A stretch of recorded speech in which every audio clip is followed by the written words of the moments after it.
Summary of Brag. The Art of Tooting Your Own Horn Without Blowing It. By Peggy Klaus. The Myths of Bragging. If the people at your job don't see you as a valuable commodity, you are dead. In the old days, you could often work at one company for decades or even for your entire career. Today, companies and their employees are in a state of never-ending flux. Downsizing, mergers and layoffs mean almost constant change. How do you stand out in such a volatile environment? There's only one way: make sure the people at work know all about your abilities and achievements. And how do they gain this all-important knowledge? If you subscribe to the venerable performance myth, a job well done speaks for itself, they will never know. A few other myths also will get you nowhere. Speak positively about yourself only during employment reviews, be humble to get noticed, let others speak about your good points, and, if you're not getting your point across about what an outstanding employee you are, quickly deliver lots of personal plus points in rapid-fire, staccato order. The last myth, for women, is that bragging isn't ladylike. None of these myths hold water. You must begin to brag about yourself. Sure, self-promotion has negative connotations, but you can find subtle ways to do it. So, tell me a little about yourself. In business, you will end up in situations where you must quickly describe yourself and your outstanding qualities. These include job interviews, association meetings, sales calls, and performance reviews. Are you ready to explain yourself in a compelling way? Always have at your command the answers to these Take 12 questions. 1. What are the 5 best things about your personality? 2. What are 10 truly interesting experiences you can relate from your own life? 3. What is your job and how did you get started at it?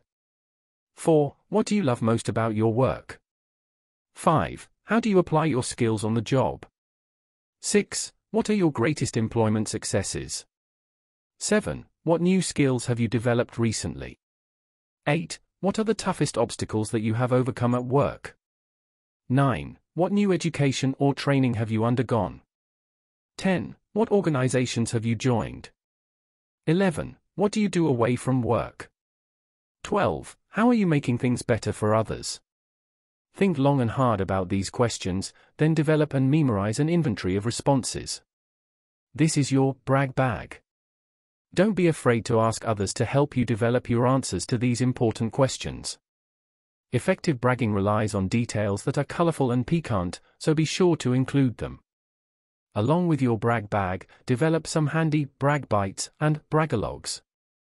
Like a professional storyteller, shape these mini tales so they will be truly compelling. Bragging at work. You must always be ready to speak positively about yourself at work.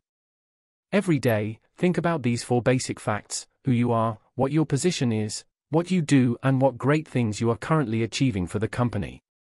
That way, if you suddenly run into the CEO in the elevator, you can speak forthrightly about yourself if he or she prompts you. This is bound to happen sooner or later. This information also comes in handy when you are in small meetings with people from different parts of the company. Help them get to know you by introducing yourself.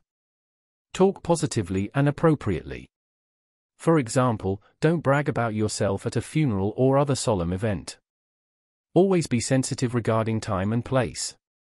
The water cooler and the break room are good places for effective bragging and valuable networking. Most people let down their guard in such settings. Use coffee breaks to get to know your co-workers and, more to the point, for them to get to know you. Don't shy away from social gatherings. Be the first person to break the ice.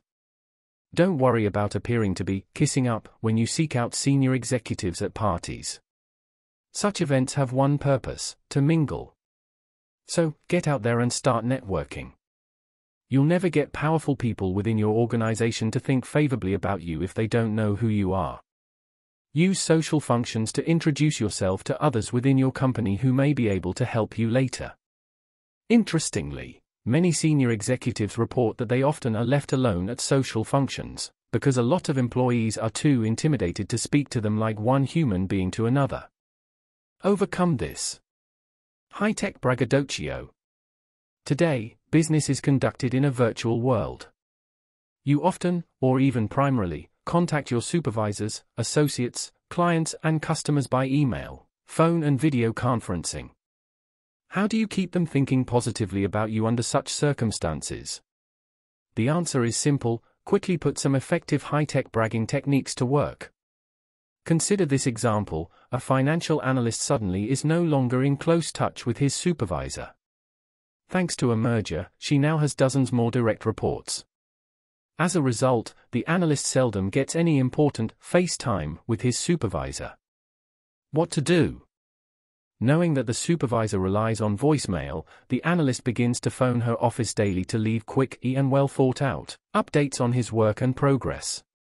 This way, the analyst gets the attention he needs, but in the high-tech context that his boss prefers.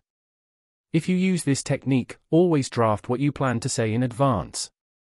What if you are a telecommuter who meets only occasionally in person with your supervisor and colleagues? Develop other ways, such as email, to maintain close contact.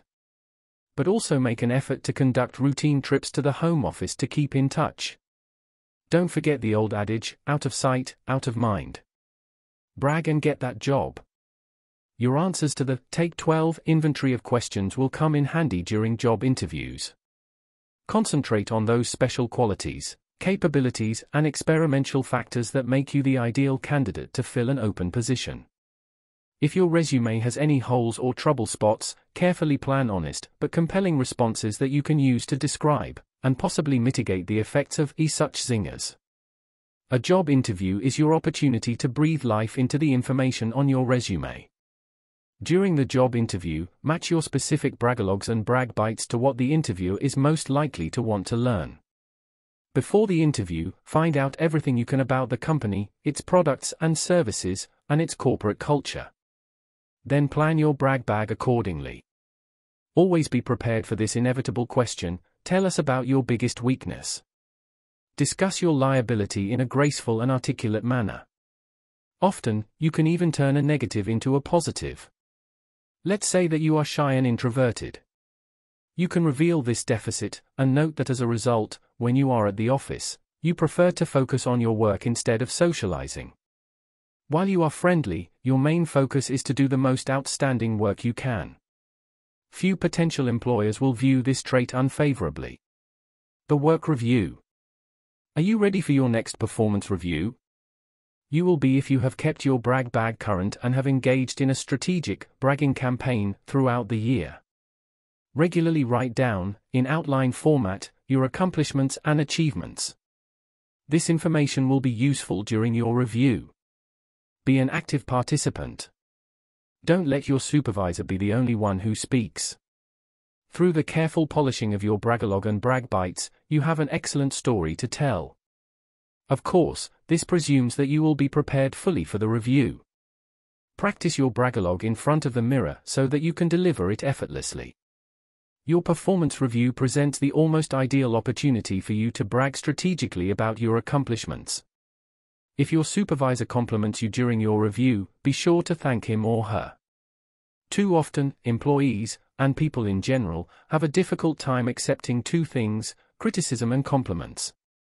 So when your supervisor says something nice about your work, don't deny this acknowledgement. Honor it and yourself instead. What if you don't currently work at a real job? People often identify themselves, and their status, by the companies where they work and the positions they hold. What do you say if you are momentarily between jobs? Does this mean that you have no status? No. But, still you must find some way to stay in the bragging loop, self-promoting whenever feasible. Indeed, if you are out of work, self-promotion is more important than ever. Regardless of your circumstances, always act as if things could not be better. Find ways to describe your current activities, whatever they may be, in a positive and engaging manner. The most common question posed at most social functions is, "So what do you do?" Be ready for this question. Use a brag bite that lasts 30 seconds or a bragalogue that takes no more than 3 minutes to deliver. Make your situation sound great. It just takes a little planning. You want to achieve the timing and delivery of a stand-up comedian, but without the funny lines. However, if you are able to make people laugh when you speak about yourself, be sure to do so.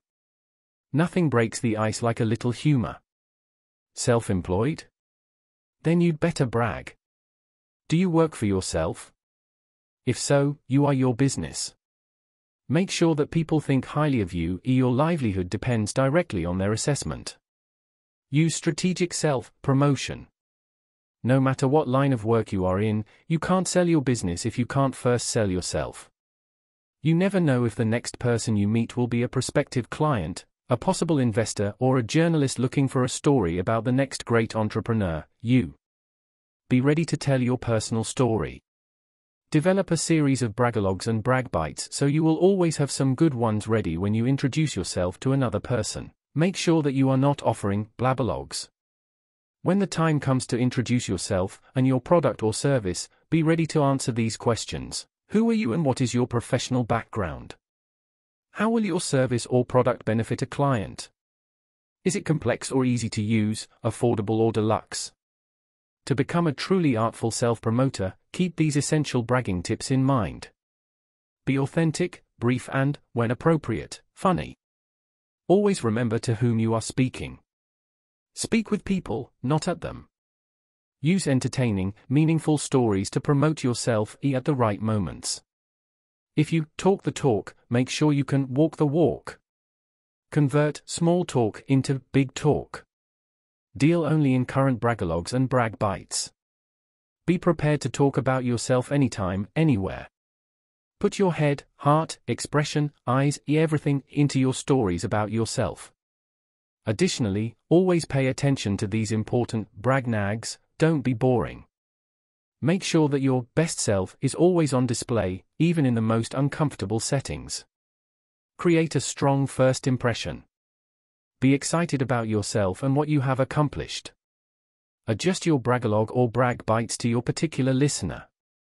Most important, never forget the main rule of self-promotion: if you don't schmooze, you lose. What if your bragging doesn't work? Bragging does not come naturally to most people, so be prepared for a little trial and error when you begin your strategic bragging campaign. If it appears that your self-promotion is affecting people in a negative way, trust your instincts and re-evaluate. Carefully examine your bragologues and brag bites. Are they meaningful to others? Are you delivering them in the correct context? Do they fit within a normal conversational scope? Is your delivery strong? Does it possess both substance and style?